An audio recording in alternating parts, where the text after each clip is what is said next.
DJ গান লাগায়, ও শেফালি কেন পানে জর্দামে শালি, তোকে দেখে গাই যে আমি রিমিক্স কাওয়ালি।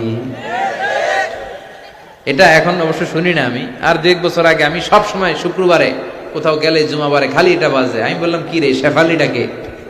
হুজুর এটা এই দেশের শেফালি না, এটা ইন্ডিয়ান শেফালি। আছে না নাই?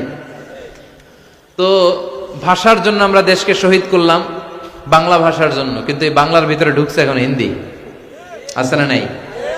না, বিয়েতে আপনি কি করতে পারবেন? উৎসব করতে পারবেন, তবে প্রাপ্তবয়স্ক নারী পুরুষরা নয়, ছোট বাচ্চারা, ছোট বাচ্চা ছেলেমেয়েরা নাচ গান করবে।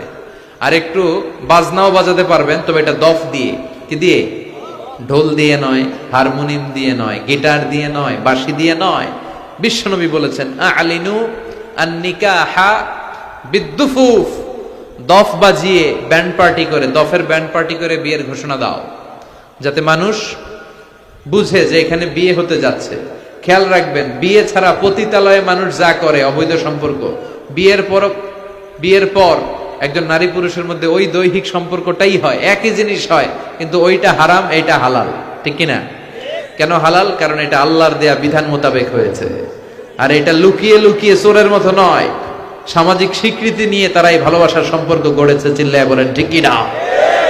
এজন্য বিয়েটা হালাল, আর হালালে বরকত দেয় কে? আর অবৈধ সম্পর্ক হারাম, হারামে কোনো বরকত আছে?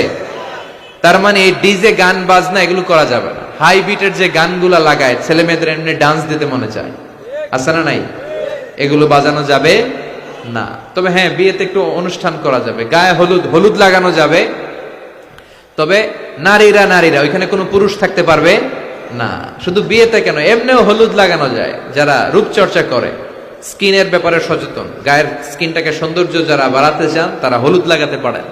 বুখারীতে একটা হাদিসে এরকম হলুদের বর্ণনা আছে, আপনি লাগাতে পারেন। তবে ওইখানে কোনো পুরুষ যেতে পারবে গায়ে হলুদের অনুষ্ঠানে? না। পুরুষরা বসে ওখানে খাবে, নারীদেরটা নারীরা। ওখানে নারী পুরুষের সংমিশ্রণ হলে তৃতীয় পক্ষ চলে আসে, সেটার নাম শয়তান। চিল্লায় কর ঠিক কিনা?